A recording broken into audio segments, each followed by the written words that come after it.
We have a lateral view. This is the right side of the brain, right? There's 8 different things colored on here. The 4 lobes, right? So purple is frontal lobe, turquoise is parietal lobe, red is occipital lobe, and white is temporal lobe. Then green is the cerebellum. Teal, kind of hiding in here, that's the pons. Orange is the medulla oblongata, and yellow is the spinal cord. Right? Lateral view, right side. All right. Image 2. 13 things. Now, let's quickly review the ones we just saw. This is the medial view, and this would be the left cerebral hemisphere. Okay? And on this, the ones we just saw, we saw numbers 8 down to 4. Okay, so 2, 3, 4, 5, 6, 7, 8. We just saw on the outside view. 2 was the pons, 3 was the medulla, 4 was the spinal cord, 5 was the cerebellum, 6 was the occipital lobe, 7 was the parietal lobe, and 8 was the frontal lobe. So 2 through 8 we saw in the last picture, right? We could not see 1, 12, 13, or 11. We could see 9 and 10. I know that's a really bad 9 up there on the right. This pen tool is tricky sometimes. 9 and 10, we could see those. I just didn't label them on the last view. So let's start with the ones we couldn't see. We couldn't see 1. That's the midbrain. We couldn't see 11. That's the corpus callosum. And then we couldn't see the 13, and that's the thalamus, and 12 below it is the hypothalamus. 12's hypothalamus? Mm-hmm. Now, 10 and 9 are pointing to the folds of the brain and the grooves that make the folds. Okay, they have 2 different names, the singular name and the plural name. So the grooves, all the folds that make up your cerebrum, those are called gyri. Singular would be gyrus. So that's number 9, pointing to one of the folds. Okay, we have a highly brain with lots and lots of gyri. That's a unique characteristic to humans. It increases surface area. The more folds you have, the more surface area for storing information, right? 10 is the groove that makes the folds, right? The grooves are called sulci, or sulcus for singular. So the sulcus is the groove, and the gyrus is the fold. You can see those on any single view, right? Anywhere you're looking at the cerebrum. All right, so that's a medial view image. This is a superior view. Okay, so only 2 new things on this.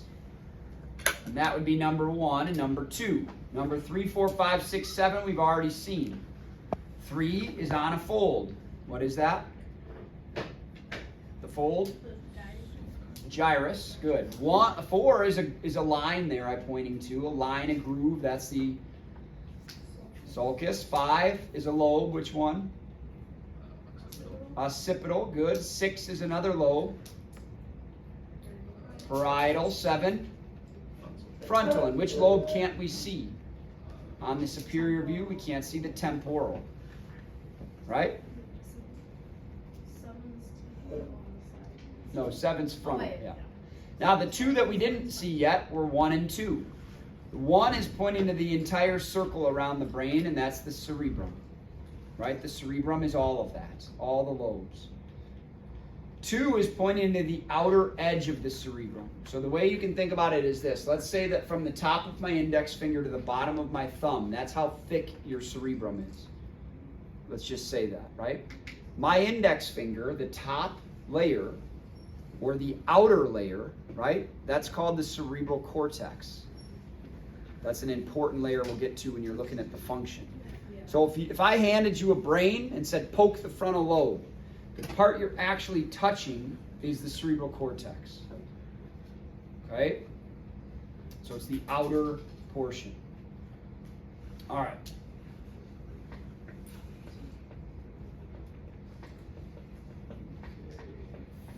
4. Now these two structures are deep. So I had to remove the temporal lobe and the thalamus hypothalamus in order for you to see them. What we still can see is the midbrain and the pons and the medulla and the spinal cord and the cerebellum, right? Occipital lobe, parietal lobe, frontal lobe, corpus callosum. We can still see all of that, but look at this big section missing. I had to take out the thalamus, which would be sitting here, the hypothalamus there, and then the temporal lobe is all coming around here. But that had to go out so you can see these deep structures, which is the big long green is hippocampus. That's a big long word. And at the end of the hippocampus, you have the amygdala. Okay, that's the yellow ball at the end. So you can only see those on the anatomage. You can't see them on the model, and you can't see them on the sheep brain. What view is that? This is lateral, but it's lateral deep, right?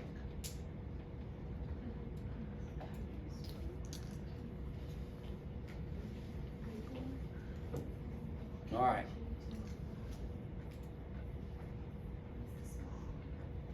The amygdala. This is the left lateral, right? How do I know it's left? Well, think about it. If I stood this way and I picked up that brain and put it into my head, that's my left side, okay? The orientation, it's facing posterior, okay? So those are your two areas, association areas, in this case, we've got the Broca's and the Wernicke's. I'll only ask of these for you on the left hemisphere, because that's where they are on 97% of people, okay? Broca's, you'll find the functions of those when you're doing the brain packet, but location-wise, it's entirely in the frontal lobe, in the inferior, most posterior region. All the way at the bottom, inferior, all the way at the back, posterior of the frontal lobe. Wernicke's is mostly posterior temporal, right? This line right here divides the temporal from parietal. And this line right here, this sulcus, divides temporal from occipital. So most of this is posterior temporal. Okay? So those are your two areas. Those you will only be asked of on the, those two you will not be asked for on the sheet. But on the models or on the anatomage, they're fair game.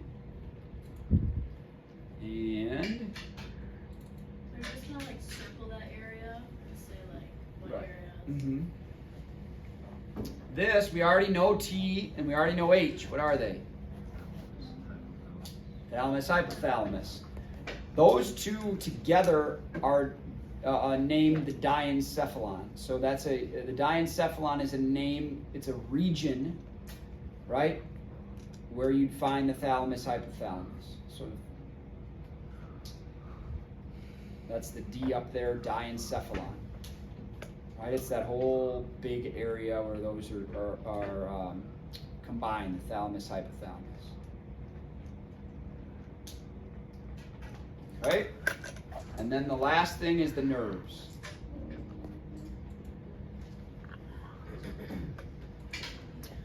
All right, so a couple things about the nerves. It looks trickier than it is when you first look at it. I only labeled one side in color, okay? I left the eyeballs on there so you can see the eye. The thing that's easy is that at the top it's number 1 and the bottom is number 12, right? But if you look closely, it's not hard to figure out which number is which because the higher number is below the lower number. So if you look, 1 is white, right? 1 is white. Red is 2, optic, and it's below white, where it comes off the brain. It's below white. 3 is yellow, and that's below red. 3, 6, and 12 come back to the middle.